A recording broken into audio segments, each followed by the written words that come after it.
ओम श्री विष्णुवे नमः। नमस्कार दोस्तों, स्वागत है आप सभी का हमारे यूट्यूब चैनल पावरफुल हिंदू धर्म में। आज हम आप सभी को अश्विन मास में श्रीमद् भागवत महापुराण में तृतीय स्कंद में कथा अध्याय 57 और 58 का रसपान कराएंगे। आइए रसपान कीजिए कथा अध्याय 57 का, जिसमें वर्णन है देवहूति के साथ कंदर्म प्रजापति का विवाह। आइए रसपान कीजिए कथा का। श्री मैत्रेय जी कहते हैं कि हे विदुर जी, इस प्रकार जब कंदर्म जी ने मुनि जी के संपूर्ण गुणों और कर्मों की श्रेष्ठता का वर्णन किया तो उन्होंने उन निर्वृत्ति प्रायण मुनि से कुछ सकुच कर कहा।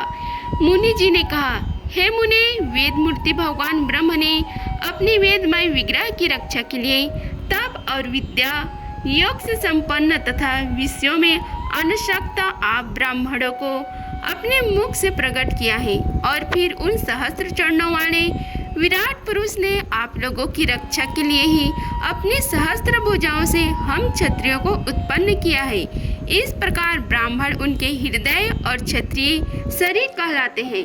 अतः एक ही शरीर से संपन्न होने के कारण अपने अपने और एक दूसरे की रक्षा करने वाले उन ब्राह्मण और क्षत्रियों की वास्तव में श्री हरि ही रक्षा करते हैं, जो समस्त कार्य कारण रूप होकर भी वास्तव में निर्विकार है। आपके दर्शन मात्र से ही मेरे सारे संदेह दूर हो गए, क्योंकि आपने मेरी प्रशंसा के मित से स्वयं ही प्रजा पालन की इच्छा वाले राजा के धर्मों का बड़े प्रेम से निरूपण किया है। आपका दर्शन अजितेंद्र पुरुषों को भी बहुत दुर्लभ है। मेरा बड़ा भाग्य है जो मुझे आपका दर्शन हुआ है, और मैं आपके चरणों की मंगलमयी राज अपने सिर पर चढ़ा सका। मेरे भाग्य उदय से ही आपने मुझे राजधर्म की शिक्षा देकर मुझ पर महान अनुग्रह किया है, और मैंने भी शुभ प्रबंध का उदय होने से ही आपके पवित्र वाणी का कान खोलकर सुनी है। हे मुने, इस कन्या के स्नेहवश मेरी चित्त बहुत चिंताग्रस्त हो रहा है, अतः मुझ दिन का यह प्रार्थना आप कृपा पूर्वक सुने। यह मेरी कन्या है जो प्रियव्रत और उत्तान पद की बहनी है। अवस्था, शील और गुण आदि में अपने योग्य पति को पाने की इच्छा रखती है। जब से इसने नारद जी के मुख से आपके शील, विद्या, रूप, आयु और गुणों का वर्णन सुना है, तभी से यह आपको अपना पति बनाने का निश्चय कर चुकी है। द्विजवर, मैं बड़ी श्रद्धा से आपको यह कन्या समर्पित करता हूँ। आप इसे स्वीकार कीजिए। यह गृहस्थोचित कार्यों के लिए सब प्रकार आपकी योग्य है। जो भोग स्वतः प्राप्त हो जाए उसके अवहेलना करना विरक्त पुरुष को भी उचित नहीं है। फिर विषय शक्त की तो बात ही क्या है। जो पुरुष स्वयं प्राप्त हुए भोग का निरादर कर फिर किसी कृपा कर्ण के आगे हाथ पसारता है, उसका बहुत फैला हुआ यश भी नष्ट हो जाता है, और दूसरों के तिरस्कार से मन भंग भी हो जाता है। हे विद्वान, मैंने सुना है आप विवाह करने के लिए उद्यत हैं। आपका ब्रह्मचार्य एक सीमा तक है। आप नशिष्ट ब्रह्मचारी तो है नहीं, इसलिए अब आप इस कन्या को स्वीकार कीजिए।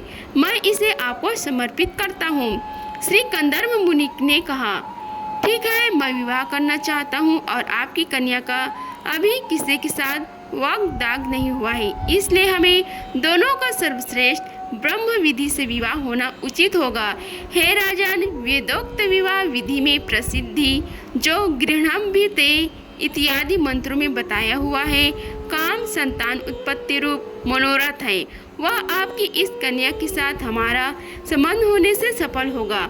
भला और जो अपनी आकांति से आभूषण आदि की शोभा को भी तिरस्कृत कर रही हैं, आपकी उस कन्या का कौन अनादर करेगा। एक बार यह अपने महल की छत पर गेंद खेल रही थी। गेंद के पीछे पीछे इधर उधर दौड़ने के कारण इसके नेत्र चंचल हो रहे थे तथा पैरों के पाजे मधुर झनकार करते ही जाते थे। उस समय इसे देखकर विश्ववसु गंधर्व मोहवश अचेत होकर अपनी विमान से गिर पड़ा था। वही इस समय यहाँ स्वयं आकर प्रार्थना कर रही है। ऐसे अवस्था में कौन समझदार पुरुष इसे स्वीकार न करेगा। यह तो साक्षात आप महाराज श्री स्वयंभू मनु की दुलारी कन्या और उतान पद की प्यारी बहन है, तथा यह रमणियों में रत्न के समान है। जिन लोगों ने कभी श्री लक्ष्मी जी के चरणों की उपासना नहीं की है, उन्हें तो इसका दर्शन भी नहीं हो सकता। अतः मैं आपकी इस साध्वी कन्या को अवश्य स्वीकार करूंगा, किंतु एक शर्त के साथ, जब तक इसके संतान न हो जाएगी तब तक मैं गृहस्थ धर्म अनुसार इसके साथ रहूंगा। उसके बाद भगवान के बताए हुए संन्यास प्रधान सिंहासन रहित साम दामादी धर्मों को ही अधिक महत्व दूंगा, जिनसे इस पवित्र जगत की उत्पत्ति हुई है, जिनमें यह लीन है हो जाता है और जिनके आश्रय से यह स्थित है। मुझे तो वे प्रजापतियों की भी पति भगवान श्री अनंत ही सबसे अधिक मान्य है। मैत्रेय जी कहते हैं कि प्रचंड धनुर्धारी विदुर कंदर्प जी केवल इतना ही कह सके, फिर वे हृदय में भगवान कमल नाभ का ध्यान करते हुए मौन हो गए। उस समय उनके मंद हास्य युक्त मुख कमल को देखकर देवहूति चित्त लुभा गया। मुनि जी ने देखा कि इस संबंध में महारानी शत्रुपा और राजकुमारी स्पष्ट अनुमति है, अतः उन्होंने अनेक गुरु से संपन्न कंदर्प जी को उन्हीं के समान गुणवती कन्या का प्रसन्नता पूर्वक दान कर दिया। महारानी शत्रुपा ने भी अपनी बेटी और दामाद को बड़े प्रेम पूर्वक बहुत से बहुमूल्य वस्त्र, आभूषण और गृहोचित पुत्र आदि दहेज में दिए। इस प्रकार सुयोग्य वर को अपनी कन्या को देकर महाराज मनु निश्चित हो गए। चलती बार उसका वियोग न सह सकने के कारण उन्होंने उत्कंठवश विचलित होकर उसे अपनी छाती से लिपटा लिया और बेटी बेटी कहकर रोने लगी। उनकी आंखों से आंसुओं की झड़ी लग गई और उन्होंने देवहूति के सिर के सारे बाल भिगो दिए। फिर वे मुनिवर कंदर्प से पूछकर उनकी आज्ञा ले रानी के सहित रथ पर सवार हुए और अपने सेवकों सहित ऋषि कुल सेवित सरस्वती नदी के दोनों तीरों पर मुनियों के आश्रम की शोभा देखते हुए अपनी राजधानी चले आए। जब ब्रह्मवर्ती की प्रजा को यह समाचार मिला कि उसके स्वामी आ रहे हैं, तब वह अत्यंत आनंदित होकर स्तुति गीत एवं बाजे गाजे के साथ अगवानी करने के लिए ब्रह्मवर्त की राजधानी से बाहर आई। सब प्रकार की संपदाओं से युक्त ब्रह्मस्मति नगरी मुनि जी की राजधानी थी, जहाँ पृथ्वी को रसातल से ले आने के पश्चात शरीर कांपते समय श्री वारा भगवान ने रोम झाड़कर गिरे थे। वे रोम ही निरंतर हरे भरे रहने वाले कोस और कास हुए, जिनके द्वारा मुनियों ने यज्ञ में विघ्न डालने वाले दैत्यों का तिरस्कार कर भगवान यज्ञ पुरुष की यज्ञ द्वारा आराधना की है। महाराज मुनि ने भी श्री वाराह भगवान के भूमि रूप निवास स्थान प्राप्त होने पर इसी स्थान में कोस और कास की ब्रही चटाई बिछाकर श्री यज्ञ भगवान की पूजा की थी। जिस बरहिष्मती पुरी में मनु जी निवास करते थे, उसमें पहुंचकर उन्होंने अपने त्रिताप नाशक भगवान में प्रवेश किया। वहां अपनी भार्या और संतित के सहित वे धर्म, अर्थ और मोक्ष के अनुकूल भोगों को भोगने लगे। प्रातः काल होने पर गंधर्वगण अपनी स्त्रियों सहित उनका गुणगान करते थे, किंतु मनु जी उसमें आसक्त न होकर प्रेम पूर्ण हृदय से श्री हरि की गाथाएं भी सुना करते थे। वे इच्छानुसार भोगों का निर्माण करने में कुशल थे, किंतु मननशील और भागवत परायण होने के कारण भोग उन्हें किंचित भी विचलित नहीं कर पाते थे। भगवान विष्णु की कथाओं का श्रवण, ध्यान, रचना और निरूपण करते रहने के कारण उनके मानवंतरों को व्यतीत करने वाले क्षण कभी व्यर्थ नहीं जाते थे। इस प्रकार अपनी जागृत आदि तीनों अवस्थाओं अथवा तीनों गुणों को अभिभूत करके उन्होंने भगवान वासुदेव की कथा प्रसंग में अपने मानवंतर के 71 चतुर्युग पूरे कर दिए। व्यास नंदन विदुर जी, जो पुरुष श्रीहरि के आश्रित रहता है, उसे शारीरिक, मानसिक, दैविक, मनुष्य अथवा भौतिक दुख किस प्रकार कष्ट पहुंचा सकते हैं। मनु जी निरंतर समस्त प्राणियों के हित में लगे रहते थे। मुनियों के पूछने पर उन्होंने मनुष्यों तथा समस्त वर्ण और आश्रमों के अनेक प्रकार के मंगलमय धर्मों को भी वर्णन किया, जो मनु संहिता के रूप में अब भी उपलब्ध है। जगत के सर्वप्रथम सम्राट महाराज मनु वास्तव में कीर्तन के योग्य थे, यह मैंने उनके अद्भुत चरित्र का वर्णन किया। अब उनकी कन्या देवहूति का प्रभाव सुनो। इति श्री भागवत महापुराणे परमहंस संहिता में तृतीय स्कंद में कथा अध्याय 57 का समाप्त हुआ। आइए रसपान कीजिए कथा अध्याय 58 का, जिसमें वर्णन है कंदर्प और देवहूति का विहार। श्री मैत्रेय जी ने कहा, हे विदुर जी, माता पिता के चले जाने पर पति के अभिप्राय को समझ कर लेने में कुशल साध्वी देवहूति कंदर्प जी की प्रतिदिन प्रेम पूर्वक सेवा करने लगी। ठीक उसी तरह जैसे श्री पार्वती जी भगवान शंकर की सेवा करती हैं। असन, काम वासना, दंभ, द्वेष, लोभ, पाप और मद का त्याग कर बड़ी सावधानी और लगन के साथ सेवा में तत्पर रहकर विश्वास, पवित्रता, गौरव, संयम, शुश्रूषा, प्रेम और मधुर भाषण आदि गुणों से अपने परम तेजस्वी पति देव को संतुष्ट कर दिया।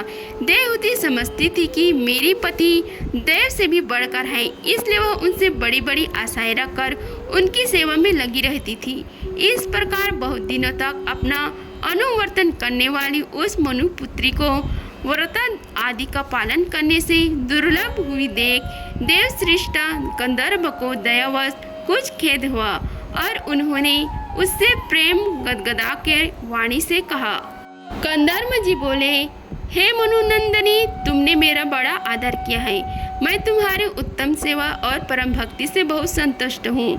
सभी देहधारियों को अपना शरीर बहुत प्रिय एवं आदर की वस्तु होता है, किंतु तुमने मेरी सेवा के आगे उसके छीड़ होने की भी कोई परवाह नहीं की। अतः अपने धर्म का पालन करते रहने से मुझे तप, समाधि, उपासना और यज्ञ के द्वारा जो भय और शोक रहित भागवत प्रसाद स्वरूप विभुता प्राप्त हुई है, उन पर मेरी सेवा के प्रभाव से अब तुम्हारा भी अधिकार हो गया है। मैं तुम्हें दिव्य दृष्टि प्रदान करता हूँ, उसके द्वारा तुम उन्हें देखो। अन्य जितने भी भोग हैं वे तो भगवान श्रीहरि की भ्रुकुटी विलास मात्र से नष्ट हो जाते हैं, अतः वह इनके आगे कुछ भी नहीं है। तुम मेरी सेवा में भी कृतार्थ हो गई हो। अपने प्रतिव्रत धर्म का पालन करने से तुम्हें एक दिव्य भोग प्राप्त हो गया है, तुम्हें इन्हें भोग सकती हो। हम राजा हैं, हमें सब कुछ सुलभ है। इस प्रकार जो अभिमान आदि विकार है, उनके रहते हुए मनुष्यों को इन दिव्य भोगों की प्राप्ति होनी कठिन है। कंदर्प जी के इस प्रकार कहने से अपने पति दी को संपूर्ण योग माया और विद्याओं में कुशल जानकर उस अबला की सारी चिंता जाती रही। उसका मुख किंचित संकोच भरी चितवन और मधुर मुस्कान खिल उठे और वह विनय एवं प्रेम में से गदगद वाणी से इस प्रकार कहने लगी। देवहूति ने कहा, हे देवश्रेष्ठ स्वामी, मैं यह जानती हूँ कि कभी निष्पन्न होने वाली योग शक्ति और त्रिगुणात्मिक माया पर अधिकार रखने वाले आपको ये सब ऐश्वर्य प्राप्त है, किंतु हे प्रभु, आपने विवाह समय जो प्रतिज्ञा की थी कि गर्भधान होने तक मैं तुम्हारे साथ गृहस्थ सुख का उपभोग करूंगा, उसकी आपूर्ति होनी चाहिए, क्योंकि श्रेष्ठ पति के द्वारा संतान प्राप्त होना पतिव्रता स्त्री के लिए महान लाभ है।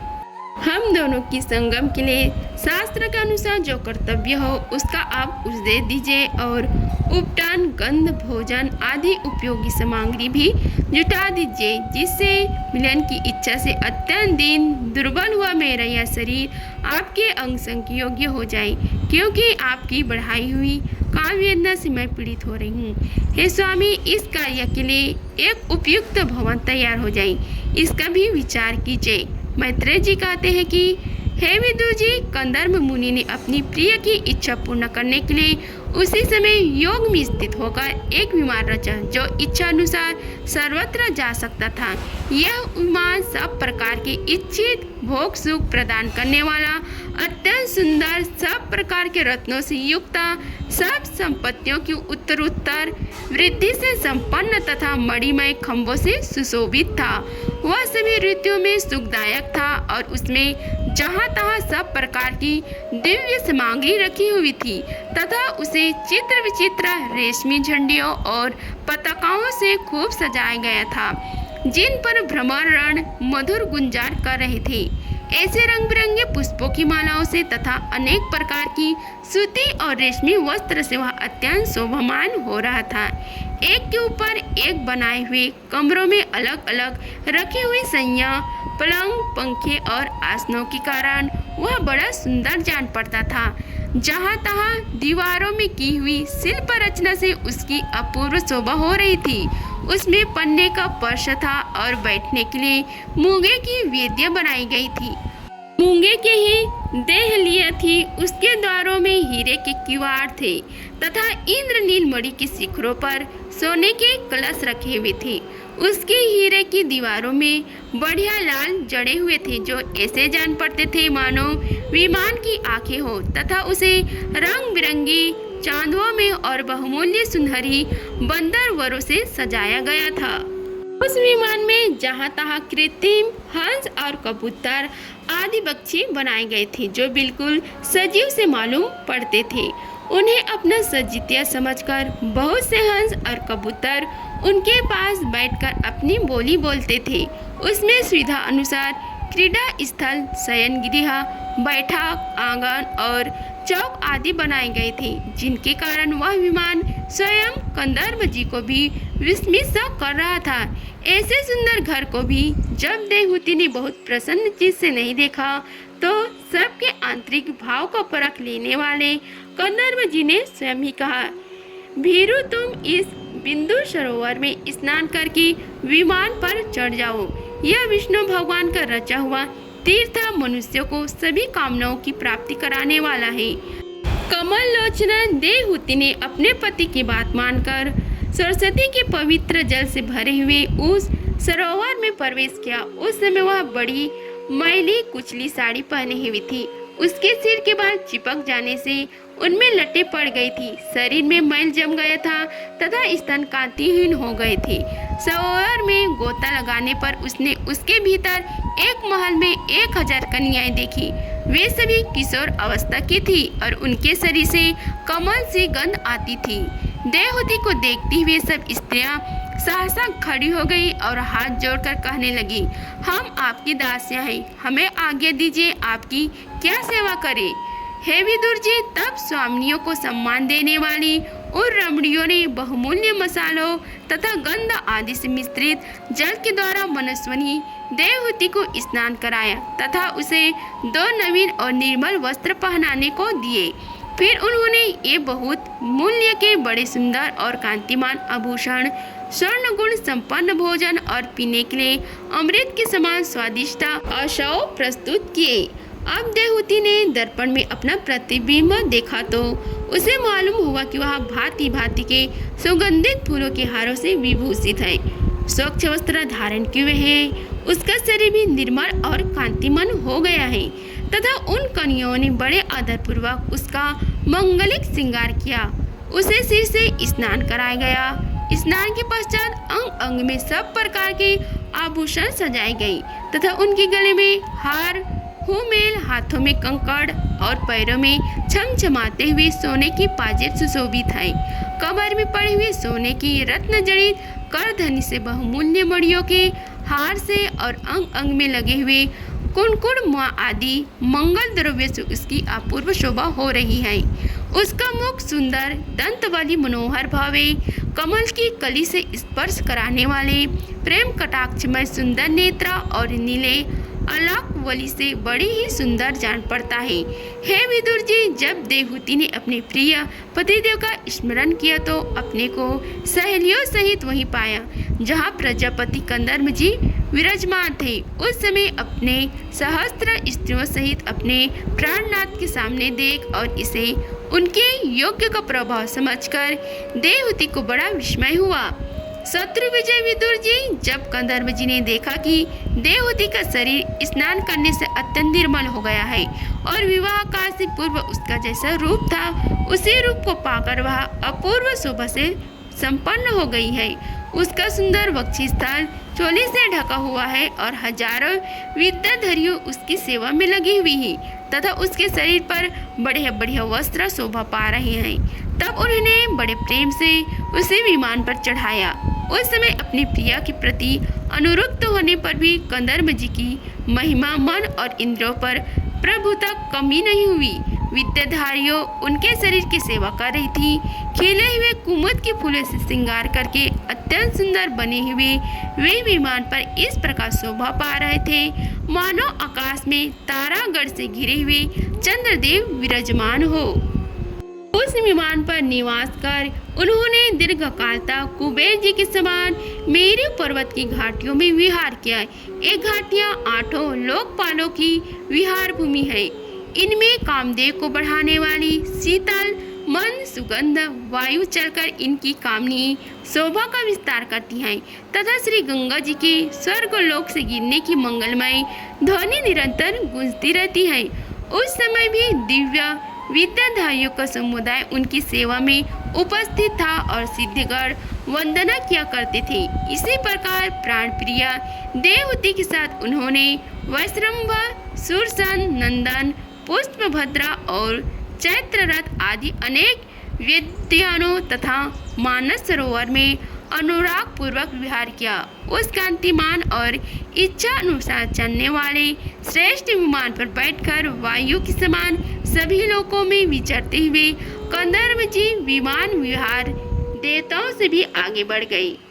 हे विदुर जी, जिन्होंने भगवान के भव भय हरि पवित्र पाद पद्यों की आश्रय लिया है, उन धीर पुरुषों के लिए कौन सी वस्तु या शक्ति दुर्लभ है। इस प्रकार महायोगी कंदर्प जी यह सारा भूमंडल जो दिव्य वर्ष आदि की विचित्र रचना के कारण बड़ा आश्चर्यमय प्रतीत होता है, अपने प्रिय को दिखाकर अपने आश्रम को लौट आए। फिर उन्होंने अपने को 9 रूपों में विभक्त कर रति सुख के लिए अत्यंत उत्सुक मनु कुमारी देवहूति को आनंदित करते हुए उनके साथ बहुत वर्षों तक विहार किया, किंतु उनका इतना लंबा समय एक मुहूर्त के समान बीत गया। उस विमान में रति सुख को बढ़ाने वाली बड़ी सुंदर शैया का आश्रय ले अपने परम रूपवान प्रीतम के साथ रति हुई देवहूति को इतना काल कुछ भी न जान पड़ा। इस प्रकार उस कामसक्त दंपतियों को अपने योग बल से सैकड़ों वर्षों तक विहार करते हुए भी वह काल बहुत थोड़े समय के समान निकल गया। आत्मज्ञानी कंदर्प जी सब प्रकार के संकल्पों को जानते थे, अतः देवहूति को संतान प्राप्ति के लिए उत्सुक देख तथा भगवान के आदेश को स्मरण कर उन्होंने अपने स्वरूप को 9 विभाग किए तथा कन्याओं की उत्पत्ति के लिए एकाग्र चित्त से अर्धर्घ रूप में अपनी पत्नी की भावना करते हुए उसके गर्भ में वीर्य स्थापित किया। इससे देवहूति की एक ही साथ 9 कन्याएं पैदा हुई। वे सभी स्वर्ग सुंदरी थी और उनके शरीर से लाल कमल सी सुगंध निकलती थी। इस समय शुद्ध स्वभाव वाली सती देवहूति देखा कि पूर्व प्रतिज्ञा के अनुसार उसके पतिदेव संन्यास आश्रम ग्रहण करके वन को जाना चाहते हैं, तो उसने अपने आंसुओं को रोककर ऊपर से मुस्कुराते हुए व्याकुल एवं संतप्त हृदय से धीरे धीरे अति मनोहर वाणी भी कहा। उस समय वह सिर नीचा किए हुए अपने नख मणित मंडित चरण कमल से पृथ्वी को कुरेद रही थी। देवहूति ने कहा, हे भगवान, आपने जो कुछ प्रतिज्ञा की थी वह सब तो पूर्णतः निभा दी, तो भी मैं आपकी शरणागत हूँ, अतः आप मुझे अभयदान और दीजिए।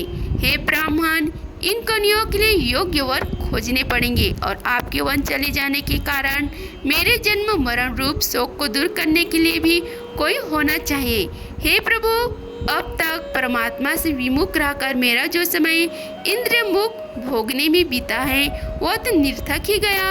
आपके परम प्रभाव को न जानने के कारण ही मैंने इंद्रियों के विषय में असक्त रहकर आपसे अनुराग किया, तथा भी अभी मेरे संसार भय को दूर करने वाला ही होनी चाहिए।